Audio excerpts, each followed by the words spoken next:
Bayangkan ini, seorang nelayan miskin melempar jala ke laut, dan saat ditarik, bukan ikan yang ia temukan, tapi dua putri duyung hamil, terperangkap dan memohon pertolongan. Apa yang akan terjadi selanjutnya? Sebelum lanjut, klik subscribe dan komen jika kalian suka video ini. Oke, kita mulai ceritanya.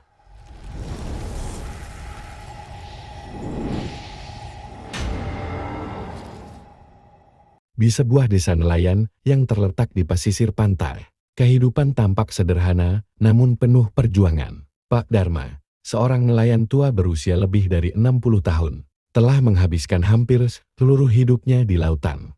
Laut yang dulu memberi kehidupan bagi dirinya dan keluarganya, kini semakin tidak bersahabat. Desanya yang dikelilingi oleh rumah-rumah kayu sederhana, semakin dilanda kesulitan. Hasil tangkapan ikan yang semakin sedikit membuat hidup Pak Dharma semakin berat. Setiap pagi, ia melaut dengan harapan meski kecil, bahwa hari ini akan ada cukup banyak ikan untuk memberi makan istrinya, Bu Sari, dan kedua anaknya yang masih kecil. Namun, semakin hari hasil tangkapannya semakin minim. Laut yang dulu kaya akan ikan kini terasa kosong.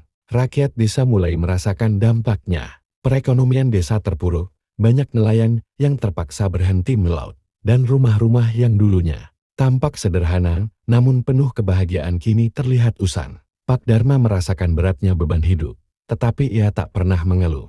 Ia terus bekerja keras, berharap agar suatu hari keadaan akan berubah. Tetapi beban hidup semakin terasa menekan. Hutang-hutang yang ia pinjam untuk membeli peralatan melaut mulai menumpuk. Pak Karta, seorang rentenir kaya yang sering datang ke desa, datang dengan wajah mengancam. Dharma, sudah berapa lama kamu menunda pembayaran hutangmu? Teriak Pak Karta dengan suara kasar. Kau pikir aku akan memberimu waktu lebih lama? Jika minggu depan hutangmu belum juga lunas, aku akan mengambil rumah ini. Pak Dharma merasa terhimpit. Ia tak tahu harus berbuat apa. Ia sudah berusaha semampunya, namun hasilnya tak pernah cukup. Istrinya, Bu Sari, mencoba menenangkan dengan mengatakan bahwa mereka akan menemukan jalan keluar. Namun, Pak Dharma tahu bahwa semakin lama ia menunda, semakin besar pula resiko yang mereka hadapi. Pada suatu malam, saat semua orang tertidur, Pak Dharma berjalan ke tepi pantai, menatap laut yang tenang. Angin malam berhembus lembut, tetapi hati Pak Dharma dipenuhi oleh keraguan. Apakah aku akan terus menderita seperti ini? Laut yang dulu memberi kehidupan kini justru menjadi pengingat kesulitanku, bisiknya dalam hati. Ia duduk di atas batu besar, memandang langit malam yang dipenuhi bintang. Mungkin aku sudah tak punya harapan lagi, pikirnya. Mungkin aku harus menyerah pada kehidupan ini. Namun, meskipun rasa putus asa memenuhi hatinya, Pak Dharma memutuskan untuk melaut esok hari. Ia tahu, meski kecil harapan itu, ia harus mencoba lagi. Besok mungkin akan menjadi harinya yang terakhir. Pagi itu, suasana laut sangat tenang. Angin hampir tak berhembus, dan ombak pun hanya beriak kecil. Pak Dharma melangkah menuju perahunya yang sudah usang, dan dengan perlahan mengayuhnya ke tengah laut. Ia melemparkan jala dengan harapan agar hari ini ada hasil. Namun, jala itu kosong, tak ada satupun ikan yang tertangkap. Pak Dharma melemparkan jala lagi dan lagi, namun hasilnya tetap sama. Seiring waktu, rasa putus asa mulai menyelimuti hatinya. Ia tidak tahu harus berbuat apa lagi. Setiap kali menarik jala, ia merasakan kehampaan yang semakin dalam. Hari itu, ia merasa dunia seolah tidak memberikan apa-apa lagi untuknya. Ketika ia menarik jala terakhir, ia merasa jala itu terasa lebih berat dari biasanya. Dengan seluruh tenaganya, Pak Dharma menarik jala itu ke perahu. Berharap kali ini, ia mendapat tangkapan yang baik. Namun, apa yang ia lihat membuatnya terdiam. Dua sosok makhluk luar biasa muncul ke permukaan. Mereka bukan ikan, melainkan dua putri duyung, dengan ekor bersisik emas yang berkilauan. Tubuh mereka indah, memancarkan cahaya seperti mutiara yang menyinari laut. Mereka tampak lemah, terluka, dan sepertinya baru saja menjalani perjalanan yang panjang. Pak Dharma hampir tak percaya dengan apa yang ia lihat. Salah satu putri duyung, yang tampak lebih tua dan bijaksana, menatap Pak Dharma dengan mata yang penuh harap. Pak nelayan, kami mohon, tolong bebaskan kami.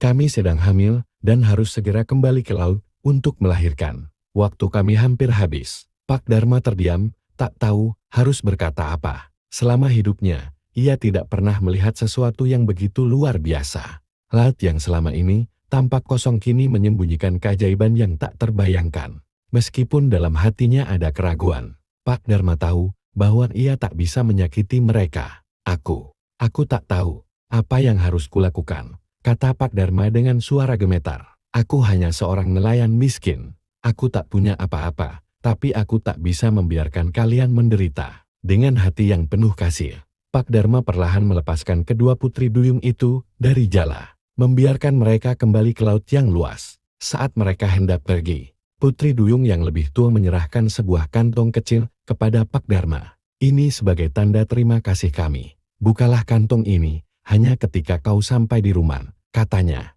Sebelum mereka menyelam kembali ke kedalaman laut yang tenang, Pak Dharma terdiam, merasakan kelegaan yang luar biasa. Ia melihat dua putri duyung itu menghilang ke dalam gelapnya kedalaman laut. Saat ia mengayuh perahunya kembali, hati Pak Dharma penuh dengan rasa syukur. Meskipun ia tak tahu apa yang akan terjadi setelah ini. Setibanya di rumah, Pak Dharma membuka kantong kecil yang diberikan oleh putri duyung. Matanya membelalak melihat isinya. Di dalam kantong itu terdapat tumpukan emas murni yang berkilauan. Emas yang cukup untuk melunasi seluruh hutangnya dan memberikan kehidupan yang lebih baik bagi keluarganya. Bu Sari, istrinya, terkejut dan hampir tidak percaya. Ini benar-benar emas. Dari mana kamu mendapatkannya, Dharma? Pak Dharma hanya bisa tersenyum, merasakan kebahagiaan yang luar biasa. Dengan emas itu, ia segera melunasi hutangnya kepada Pak Karta, membeli peralatan melaut baru, dan memperbaiki rumah mereka yang sudah hampir roboh. Namun yang lebih penting, ia juga mulai membantu sesama nelayan yang hidupnya terhimpit oleh kemiskinan. Desa mereka yang sebelumnya suram mulai kembali hidup, dan Pak Dharma menjadi sosok yang dihormati di desa itu. Hari-hari berlalu, dan meskipun kehidupan mereka kini lebih baik, Pak Dharma tak pernah melupakan dua putri duyung yang telah membantunya. Pada suatu malam, setelah ia selesai bekerja, Pak Dharma duduk di tepi pantai, merenung. Laut yang dulu ia anggap sebagai musuh, kini menjadi tempat yang penuh dengan kenangan indah. Saat itulah, dua putri duyung muncul di permukaan laut, bersama anak-anak kecil di tangan mereka. Mereka tersenyum kepadanya, seolah mengucapkan terima kasih. Pak Dharma tersenyum, merasakan kedamaian yang luar biasa.